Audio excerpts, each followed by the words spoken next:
Welcome to our channel. Today we how to connect WooCommerce subscriptions for recurring revenue step by step clearly. Start by logging into your WordPress dashboard. Navigate to the plugins section on the left sidebar. Click on Add New to search for new plugins. In the search bar, type WooCommerce Subscriptions. Find the WooCommerce Subscriptions plugin in the search results.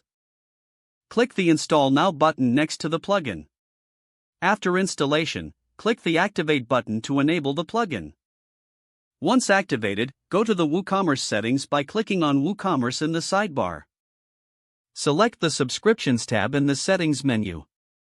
Configure the general subscription options as needed. Set up your subscription products by navigating to Products and then Add New.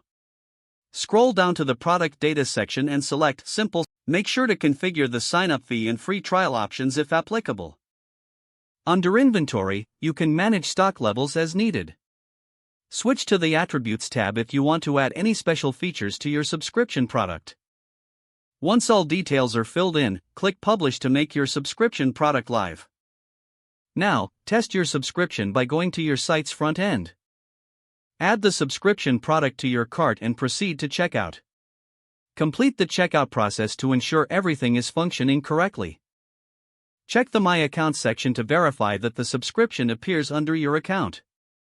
Review the email notifications to ensure customers receive confirmation of their subscriptions. Regularly monitor the subscription management table to manage active subscriptions. Adjust settings as needed to optimize for user experience and revenue. If the page does not load, refresh the browser or try again in a private or incognito window. Make sure you are using the correct email address, then retype it carefully to avoid small typos.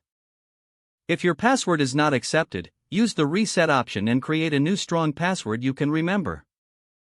Check your spam folder for verification or security emails, then complete any requested confirmation steps. Enable two-factor authentication if available to improve account security and reduce unauthorized access risk. After signing in, review your profile details so your contact information and settings are accurate and current.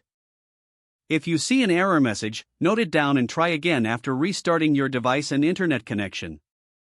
Don't forget to like this video and subscribe to our channel for more step-by-step tech guides.